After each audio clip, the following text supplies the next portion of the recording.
Starting and growing a nonprofit takes a lot of resources and it involves a lot of different types of expenses. But what about once you're past that startup phase? What are the types of expenses you might expect to maintain or sustain the organization year to year as you go forward? That's what I'm going to talk about in this video. What are some of those typical annual costs you can expect to have for a nonprofit organization once things are up and running to keep things running smoothly? Welcome back. My name is Amber Melanie Smith. I am a nonprofit founder and executive director of the nonprofit that I started. I make videos here on YouTube to share all of the things that I've learned, all of the mistakes that I've made, all of the tips and strategies that I've picked up that have helped me sustain my organization over time. So don't forget to check out my other videos if you are interested in topics like starting a nonprofit, fundraising, making a social impact in other ways, social enterprise, etc.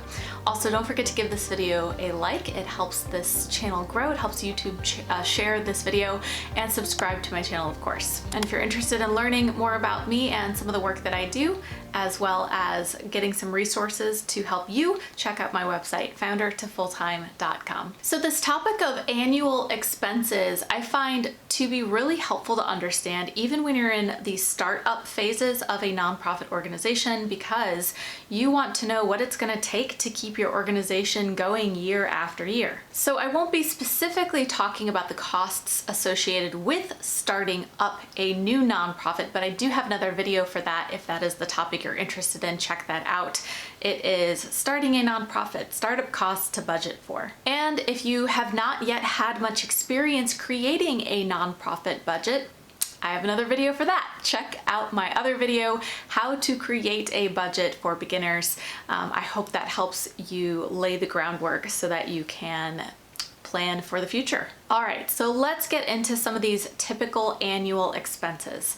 I want to start out with a disclaimer that these typical costs are going to vary widely based on your nonprofit's specific scope and mission. For example, if your nonprofit has it's dealing with an issue surrounding housing or shelter, or perhaps is even an animal rescue, you might have different types of facility costs than other nonprofits. Or for another example, organizations dealing with advocacy or justice or legal missions might have different types of expenses, or even medical causes might have different types of expenses related to the types of professionals that you need to hire and recruit and pay in order to complete your mission. So in summary, these costs are going to vary, so just keep that in mind. What I'm going to talk through is just some of the typical costs that most nonprofits are going to have to account for in their annual budgets each year. The first category I'm going to talk through is direct costs.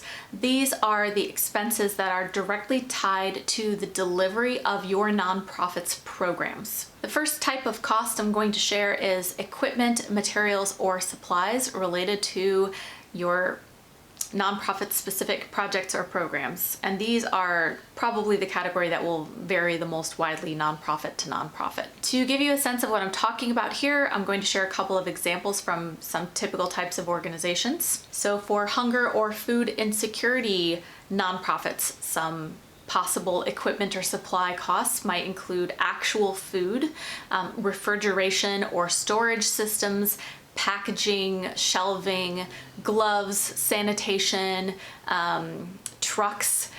There could be a number of things that you need in order to perform whatever your specific mission is related to food insecurity. Animal rescues, as an example, you've got pet supplies, you've got housing for the pets, you've got, crates and food for the pets, and all sorts of supplies you might imagine would go with housing rescued animals. Health clinics, you've got medicine, diagnostic equipment, things that you might find in a nurse's office. Education organizations, this might be things like technology that the students are using, or even school supplies. The next cost, and this of course also depends on your mission, is you might have costs for those facilities, the rent or the mortgage on the actual building that you're using to house people or store food or house animals, whatever it might be. The next cost that's a direct cost is staff that runs your programs. A common misconception is that any kind of staff, no matter what they are doing, is considered an overhead cost, but that is not true. If staff is working on programs, they're spending their time on programs, that is a program or direct expense. Examples might include a program director or a volunteer coordinator, or depending on what your organization does, it could include roles like teacher or doctor or social worker. And then another direct cost is technology. Technology specifically used for things to run your programs. So this could be the volunteer management software that recruits the volunteers who runs your programs. It could be databases or inventory management systems where you're tracking your inventory of supplies, the previous thing that I mentioned. So those are just some of the key direct costs that your organization can expect to have year after year. So outside of those direct costs, you also have what's called indirect costs. Indirect costs are also very important, and even though these indirect costs might not be the costs associated directly with program delivery, they are required for you to pay them in order to keep your organization running and compliant with the law. And I smile a little bit as I talk about that because there's a common misconception I've talked about in some of my other videos about overhead, and this idea that overhead is bad and you shouldn't have very much of it. But unfortunately, nonprofits have to have these expenses to keep their lights on in order to not get shut down by the government. So, there's a lot of dialogue in the nonprofit world over the past several years about how to help people understand what overhead actually is and how it's a necessary, required part of running an organization to keep things going. All right, so end rant, let's talk about some of those indirect costs.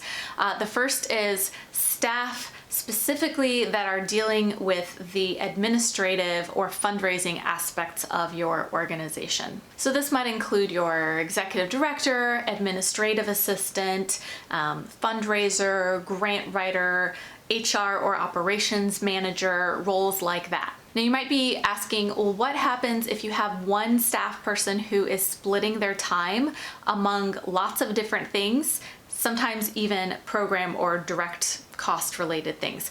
That is a very common thing. I know that I have that in my own organization, and you simply estimate the time spent between the different activities, and that's how you'd classify that person's salary. Another indirect cost is employment or payroll taxes. Speaking in particular from the United States, whenever you have any kind of paid staff, you as the employer are expected to pay a portion of those payroll taxes. The employee pays a portion and the employer pays some too. And you'll also want to look up, based on what state you are in, what the specific rules and percentages around that may be, because it might vary.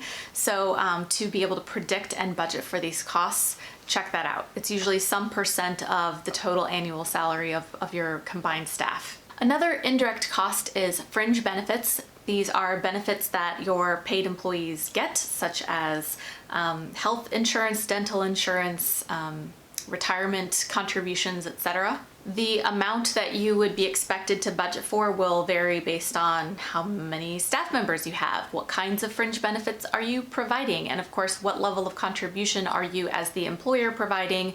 For example, are you paying for half of the health insurance or all of it, or some other percent? So it could be a couple $100s per month per employee, really depends on what you got going on. Another indirect cost is your rent or office space, if you have that.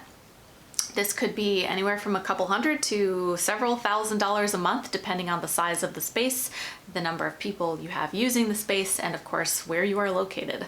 Another indirect cost is insurance, and you might actually be surprised to learn just how many kinds of insurance nonprofits typically need to have. To name a few, you've got short and long-term disability, you've got workers' compensation, you've got general liability, you've got directors and officers insurance to protect your board of directors from liability if something bad happens with your organization, you've got volunteer accident insurance. I think that might be all of the ones I had in mind. In other words, it can be a lot, so just be prepared for that. And each one of those could be a couple hundred to several $1,000s per year. And again, based on your organization's mission, you might have other types of things like insurance on a facility that you are using or that you own. Technology is another indirect cost, and there are lots of different types of technology that I'm referring to.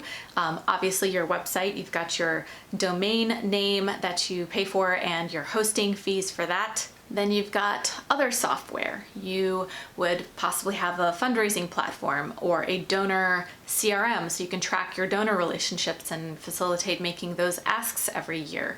You might have a program evaluation system. You might have a project management tool that your team uses to stay on top of tasks efficiently. Then other technology like accounting, like QuickBooks or something to manage your bookkeeping. Speaking of accounting, another indirect cost is accounting and bookkeeping services. If you are not doing this yourself, you might be outsourcing this, so that is an expense. But even if you are doing your own bookkeeping in-house, you might pay an accountant to do the annual tax filings that you're required to do as a nonprofit. Then inevitably you're going to have some costs associated with your fundraising activities, whether you are hosting events or seeking individual donations, which could include a cost of, sending out mail or even more technology that you need to bring in those donations.